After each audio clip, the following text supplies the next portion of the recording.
Yeah, but my enemies.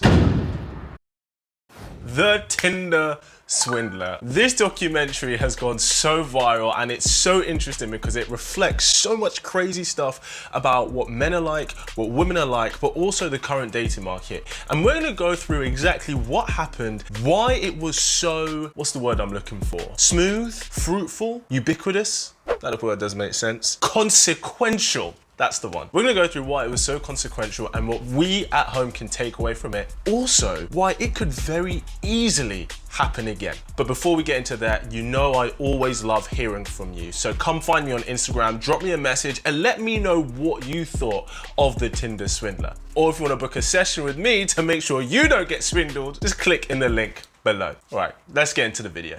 So for those of you who haven't watched it, spoiler alert, The Tinder Swindler is a documentary on a guy from Iran who was in prison, then he came out of prison, can't remember why he was in prison, but about how he basically swindled women who he would then ask them to give him money once they had fallen in love with the lifestyle, that this perceived lifestyle that he could provide. And he would have several women that he would be dating or be in relationships with, getting them to give him money, and absurd amounts of money. Anything from £5,000 to even £100,000. And he would use one woman to find the lifestyle to prove to this next one, and so on. It was just kind of like a rotation, but more of a conveyor belt of financial sources in a sense. The first thing that is shown to us so clearly in this documentary is that the more eligible a guy appears to be, the easier it is for a woman to fall in love with him. The first woman that we meet, the blonde woman who I think, is she from Oslo, I think originally, but she's based in London. She talks about how his profile first dazzled her. He then invited her out on the day that they matched, or even the day after that they matched, at this extravagant hotel and extravagant restaurant. And that the second she saw him, she knew there was something different. That the second they started talking, it was so smooth. When he eventually invited her to go on his private jet, on the first date, which for me should be a red flag anyway. Not the red flag of him inviting her on the jet, but the red flag of her accepting to go on a jet with a man that she just met. You know, she describes about how the first time that they kissed and then the first time that they slept together, which was all within the first time that they had ever seen each other. That it was all special, that she just knew something else was there. Oh, don't get me wrong. While I completely believe that she felt that way, if this guy was the same exact guy, but worked at McDonald's, or that was what he portrayed, he didn't portray the same kind of lifestyle, she wouldn't have been as inclined to A, go on a date with him, or B, to fall in love with him. Now I know this might sound a bit harsh because it sounds like, oh, well, okay, are you saying that all women are gold diggers and they care about that? I'm not saying women are gold diggers, but to pretend that a guy being financially adequate and capable, that a guy's ability to provide stability and security, to pretend that that doesn't make a man more attractive, to pretend that most women don't care about that, would be completely naive. And the thing is, this first woman, she didn't seem like a bad woman. She's relatively attractive, she's got a stable life for herself. She seemed like a decent woman who was looking for someone, but she got played. And a big reason as to why she got played and the rest of the women would have was because she didn't fall in love with him. She fell in love with who he could be to her. She fell in love with the idea of what they could have and the kind of life that they could have. That's what she fell in love with. Because if my man was just a garbage worker, she wouldn't have fallen in love with him that quickly. And let's be honest, she probably wouldn't have given him a chance anyway. But don't get me wrong, ladies, it works the other way around as well. The more attractive a woman is, the easier it is for a man to fall in love with her. You know, what's that saying? They say men fall in love with their eyes and women fall in love with their ears. The more eligible we find someone for us, whether it's to do with how attractive we find them, whether it's to do with the kind of lifestyle that they live or the kind of lifestyle that they can provide, we are more likely to start painting this picture of our future, of what we could be, and that's what we fall in love with. And we start to see this is the person, this is the pathway to that kind of future that we want. And that's what this woman fell in love with. Because to say that she fell in love with who he was would be such a disservice to the lifestyle that he portrays that he can provide for someone, to pretend that that doesn't mean anything, because it clearly does. And he just didn't do this to one woman. There would have been tens, if not hundreds of women, he would have been doing this. So let's look at how did he get this woman to fall in love with him? Because it wasn't just, oh, hey, come on my private jet and my private swimming pool. And she was like, oh my God, I'm in love because of this. She wasn't like that. It was the emotional investment that he was giving to her. The constant messaging, the swooning over text, the voicemails, the calls of him saying how I want to be with you, what I see for us in the future. Women fall in love with their ears, men fall in love with their eyes. He was giving her a level of emotional investment, a level of consistent communication, which started to continue to paint the picture that she had imagined for them to already. Say what you want about the Tinder Swindler, but this guy is incredibly emotionally intelligent and he knows how women works, which is why he was able to do what he was doing for so long. And why did she fall in love with that? Because that is how men show real investment. From my understanding, they weren't having sex consistently because most of the time he wasn't even around, though she fell in love with him by the time they'd only had sex maybe once or twice. But men show their investment through the non-sexual attention, through the time, through the communication. Okay, but some of you may be thinking, Kit, well that wasn't real investment because he didn't actually want her for a relationship. He just wanted to use her. oh, don't get me wrong. He was definitely making an investment. That is how men invest in women primarily. But the return wasn't that he wanted love from her. The return, what he wanted was the financial gain. In actual fact, that probably makes it more of an investment because most investments are seen as financial returns, and that's exactly what he got. Now, some people did criticize her saying, why would you give 30,000 to a guy that you don't even know within a month? Now, while that is true and it's easy to look at that objectively, from her point of view with the private jet, the hotels, the restaurants, the dinners and everything,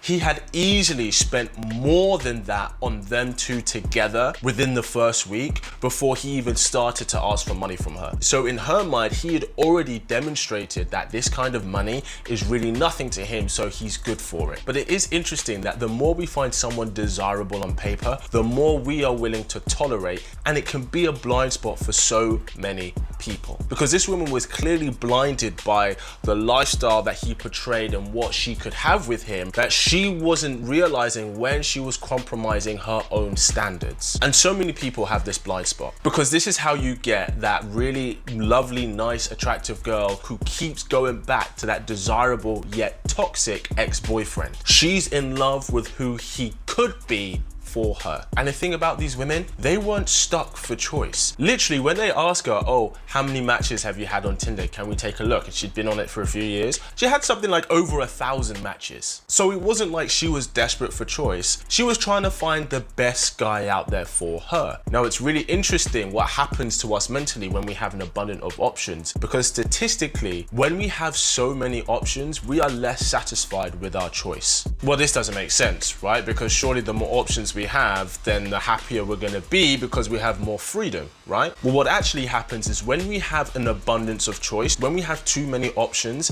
it's harder for us to be satisfied with just choosing one, because there's an underlying thought of there was something better for us that we might have missed. And this is exactly what a dating app like Tinder has done for women. It's harder to find somebody when you have an abundance of choice, because you think, okay, well, this person is great, like he's like great for me 60% of what I want, but there could be somebody out there who's 70% or 90%, or even if you get someone who's 95%, you go, well, if this person exists, there's got to be someone out there who's 100% of exactly what I want. How does all of this play into the Tinder Swindler? Because if he was one of those men that majority of women would have swiped yes on, it shows the amount of opportunities he would have had purely by demonstrating a certain level of lifestyle. And statistically speaking, women on apps like Tinder and Bumble, they only swipe on about 14% of men that they actually come across, whereas for men, they swipe on anywhere between 40 to 50% of women that they come across. So if he's one of the 1, 2, 3, 4% that most women would have swiped yes on, not only was he able to capitalize on that, but he was also able to learn and finesse women as he went along, because he had so much opportunity to learn. And it also shows how some people, mainly women who are somewhat attractive, are absolutely spoiled for choice when it comes to apps like Tinder. And when you're utterly spoiled for choice and you don't know who the people are as personality because you haven't had time to get to know them, your standards become much, much high to filter everybody everybody else out. But then what ends up happening is that you get a very small percentage of men who get the majority of the matches. So what can we take away from the Tinder Swindler that reflects on how we are as men and as women? Well, Marilyn Monroe said it herself. Aren't you funny? Don't you know that a man being rich is like a girl being pretty? You might not marry a girl just because she's pretty, but my goodness, doesn't it help?